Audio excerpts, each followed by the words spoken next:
It's that special time of year. It's the Riyadh Comedy Festival. And all of your favorite comedians are performing at the pleasure of Turki Al Sheikh.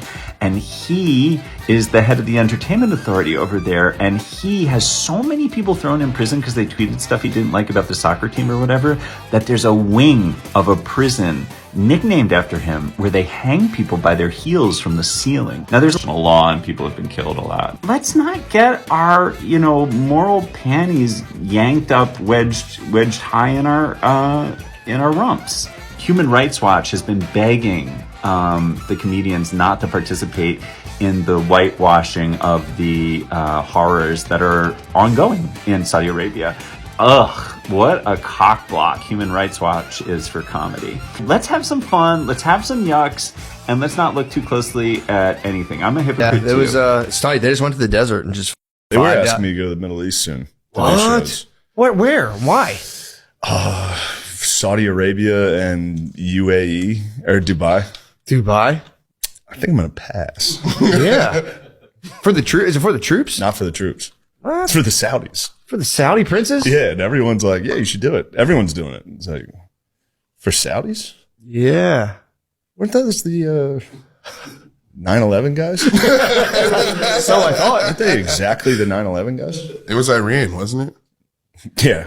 It's all been Iran this whole time. Convenient. Iran. There's one thing in the world that I tried not to be. It's my favorite word. Anyone who knows me in real life knows it's my favorite word in the world. It's something that I strive not to be every day, Because one thing that everyone is born with is their word. I like to keep my word. I like to try as hard as I can to keep my promises because I don't want to be a hypocrite. Now, it's kind of hypocritical to say that I would never be a hypocrite, because as humans, we're all flawed and stuff. But what I'm not going to do is going to be a repeat hypocrite, okay? If I say I don't stand with something, or if I say that, this isn't okay, it doesn't change based on if I like the person or based on if it's profitable for me to hate on said person or thing. Okay? Recently in pop culture news, there's been a whole debate, whole conversation around this festival, this comedy festival. As you can see, this is a crazy, crazy lineup with a lot of comedians that I actually like. A lot of comedians that I find funny. And there's some comedians who I find intolerable that I don't think I would go to their show if you paid me. Hey, yo, what the fuck?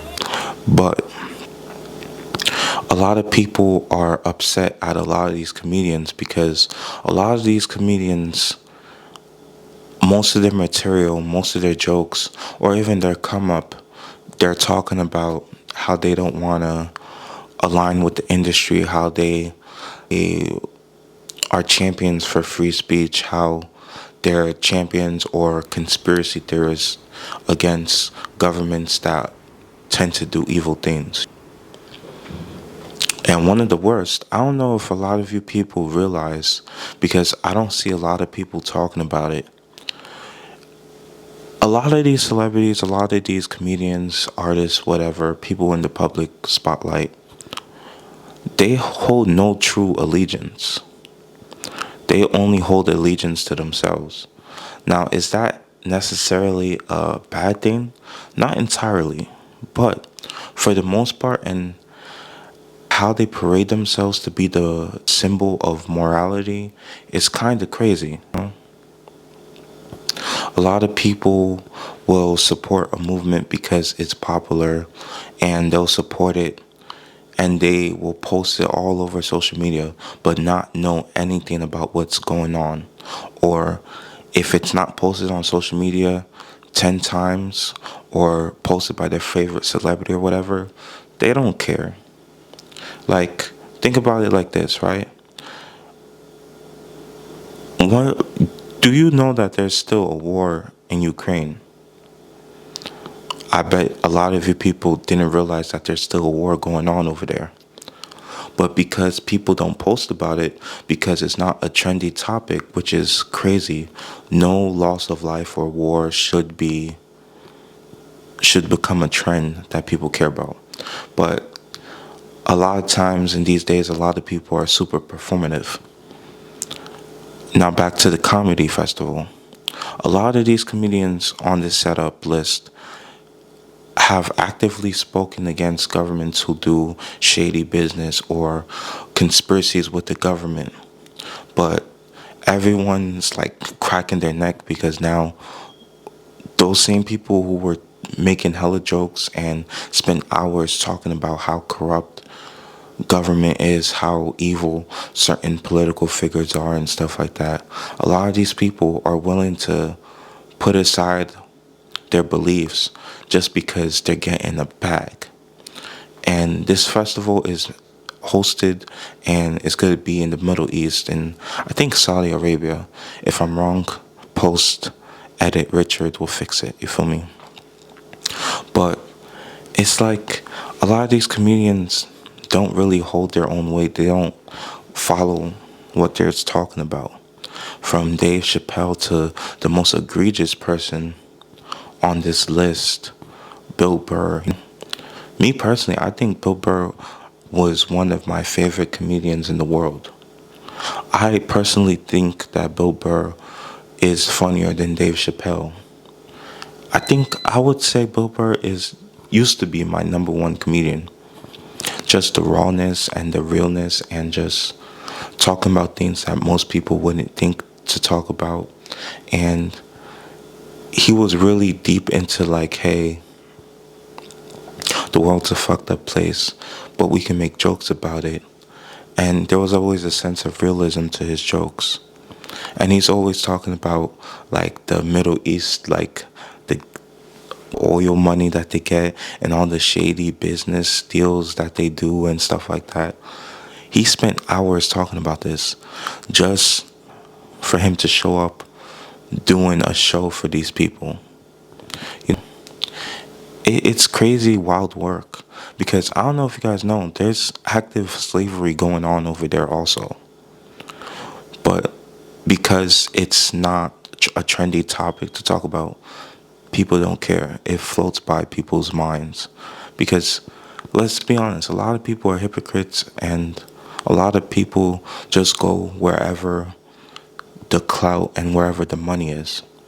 Now, wholeheartedly, I can't stand here and say that like, yo, oh, reject the money, don't do this, don't. But it kind of makes me look at you weird because you spent all that time talking about that you want to set the world right and all the injustices done in the world and stuff like that.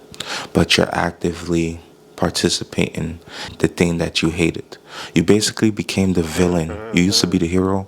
Now you're the villain in your own story. According to you, you know, because the main thing I'm always going to do is I'm going to judge people egregiously by the standards that they set from themselves. You know, the one person I gotta give, well, two people, Zach Wood and Shane Gillis, my boys. Shout out to the dogs. But those people actually went and rejected those offers because they're trying to stay true to themselves. And low-key, it's good PR for them because they didn't just switch. They didn't just switch up because now they're being exposed for doing anything for the bag. And a lot of people these days, they'll do anything for the bag. All them stories of them people getting doodled on in like Dubai, all those girls getting doodled on, having weird stuff done to them, but they were willing to go back constantly because the pay was good. I'm telling you guys, people like that, stay away from people like that because there ain't nothing that they won't do for money. Me, stereotypical Igbo guy, I understand and I appreciate what money could do for me. I'm not gonna lie and say like, oh, I don't ever want to be rich or I don't need money. I'm never gonna say that shit. Pay me. Pay me. But I have certain limits, like I won't lie on somebody for money. I won't do that shit. I won't betray my family for money. I won't betray my friends for money. I won't do any of that shit. Because to me, integrity and being a man of my word means more than just getting paid to be a slime ball of a person. And a lot of these people, if I catch them talking about anything, like it puts a weird taste in my mouth. Pause. Because these people, I grew up listening to these people, and they put me on so much game about world events and the shady underdealings of a lot of countries in the Middle East, a lot of countries, like even our country here, they put you on game. So for them to turn around and do this, it's crazy. But it's not unexpected. A lot of times people just need to see that standing or following musicians, artists, comedians to a T and like worshiping them is crazy work. These guys are fallible just like any other human being. But it takes a real stand-up person to reject a huge bag just to stand on their business, just to stand on their word. And for Zach Woods and Shane Gillis, I gotta give them respect, because not a lot of people nowadays could do that, because people's love for money outweighs their kids' well-being, outweighs their well-being, outweighs anything else on this world, in this world. And it's pretty sad. But that's enough for me. I'll catch you guys on the next one. Peace. Just want to say, man, an amazing show, an amazing crowd. More importantly, just amazing people. Thank you guys for allowing me to come, hosting me at the highest level, of course. But get used to me, because you're stuck with me now. So, Your Majesty, Your Highness, me, you, friends, you, here, next time, handshakes in person, no video, hugs, all the cool stuff. See that? That's how you know when I'm happy. All right? See you.